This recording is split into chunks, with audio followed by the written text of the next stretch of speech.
Tuan-tuan dan puan sekalian, masa pemulawan lembah Abi Talib, waktu tu ada anak-anak, dia orang dulu pangku anak, tapi dia tengok anak dah meninggal sebab susu mak dia kering, tak ada apa nak makan. Sahabat curah air atas daun tu dia makan, dia kunyah.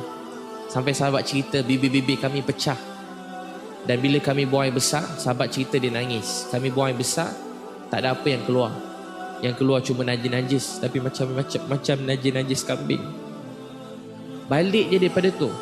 Dah 3 tahun makan tak cukup, tidur tak sempurna. Balik-balik je Nabi hilang 2 orang dalam tahun yang sama. Abu Talib dengan Khadijah radhiyallahu anha meninggal dalam tahun yang sama. Abu Talib lagi Nabi sedih sebab Nabi tak ada peluang untuk jumpa Abu Talib lagi. Dia telah mati tanpa Islam. Balik pada Gua Hira, Nabi kena lantik jadi Rasul. Sampai ke Umar, Nabi nangis, Nabi menggeletang. Khadijah selimutkan Nabi SAW. 2 manusia ni berpelukan. Bukan pelukan yang biasa-biasa macam pelukan kita semua. Pelukan Nabi SAW dengan Khadijah ialah pelukan demi Islam sampai pada kita semua. Demi kita bahagia dan masuk syurga. Kalau kita dengar kehidupan Nabi ni penuh dengan perjuangan, susah payah. Orang dalam perang Uhud, semua orang kafir cuma nak bunuh Nabi je. Dekat Uhud ni, orang nampak Nabi, orang ramai serang Nabi. Dia tahu kalau Nabi mati, sahabat hilang semangat. Jadi semua orang attack Nabi SAW, serang Nabi.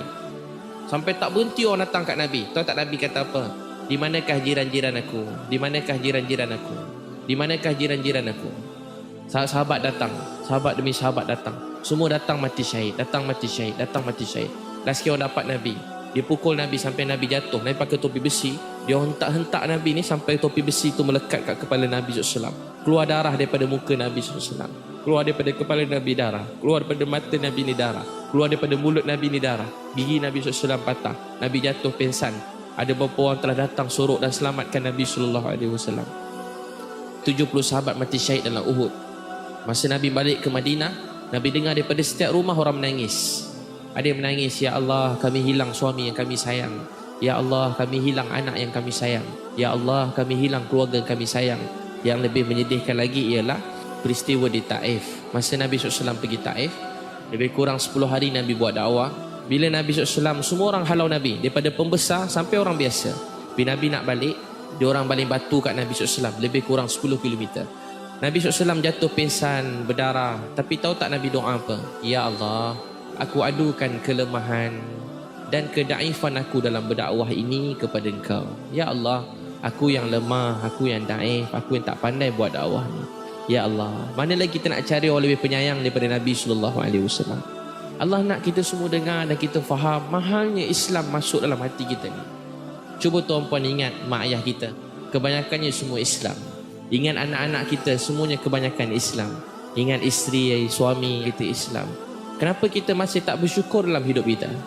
Kenapa kita tidak hargai agama ini? Macam mana anak-anak kita sekarang ni? Anak-anak kita pernah tak dengar kita nangis untuk agama ni? Kat mana tangisan orang Islam hari ini? Menangis bergaduh sebab dunia, sebab wanita, sebab lelaki. Menangis sebab benda-benda yang tak apa-apa.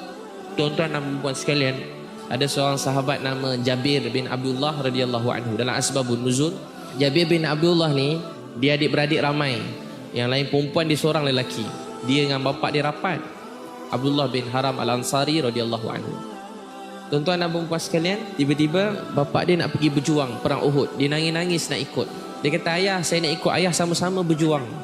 Ayah dia kata, tak boleh. Dalam rumah ni dah tak ada lelaki yang lain melainkan kamu. Bapa ada hutang dengan Yahudi. Kalau tak bayar hutang, kalau tak ada orang lelaki, esok kakak, adik, perempuan kau semua kena jual. Kau sanggup tengok? Jabir nangis.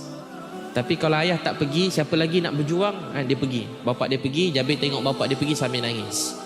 Lepas perang Uhud, antara orang yang pertama sampai kat medan Uhud, yang bukan ahli Uhud, ialah Jabir bin Abdullah radhiyallahu anhu. Dia berlari cari bapa dia. Dia tengok-tengok sorang-sorang, tak nampak bapa dia. Dia tahu bapa dia nak mati syahid. Dia pergi dekat satu tempat, orang kata tu bapa dia. Dia pergi kat bapa dia, tapi orang halang dia. Nabi telah isytiharkan, mana-mana ahli keluarga, kalau boleh jangan tengok mayat keluarga mereka. Nabi halang orang, adik-beradik Hamzah, makcik Nabi jangan tengok Hamzah. Tiba-tiba Jabir sampai juga, dia tengok mayat bapa dia. Mayat bapa dia dah hancur. Dia tengok je bapa dia, dia terus menangis tak berhenti.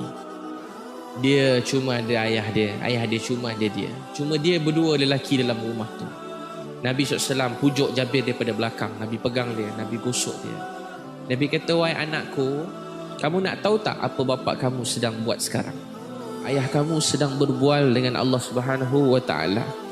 Allah tanya pada ayah kamu, wahai hamba aku Abdullah Al-Haram Al-Ansari, dulu kamu telah korbankan semua sekali, hari ini apa saja kamu nak aku beri. Tahu tak dia jawab apa? Ya Allah, saya nak hidup kembali, saya nak berjuang dan saya nak mati syahid lagi sekali. Tuan-puan takkan pernah boleh fikir dan boleh bayangkan apa Nabi dan keluarga Nabi telah lalui untuk agama ni. Tuan-puan fikirlah macam mana pun, bayanglah macam mana pun, kita tak akan dapat merasai apa yang telah mereka lalui. Allah nak kita semua dengar dan kita faham mahalnya Islam masuk dalam hati kita ni. Pernah sekali Abdullah Rawahah radhiyallahu anhu, dia tengah nangis suatu malam. Isteri dia tanya, abang kenapa menangis? Saya menangis kerana saya memikirkan bagaimana keadaan kita di akhirat esok.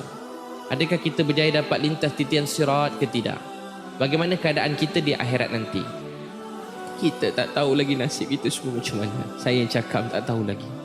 Mungkin dalam dunia orang hormat kita, sayang kita, orang puji kita, tapi itu semua tak menentukan apa-apa.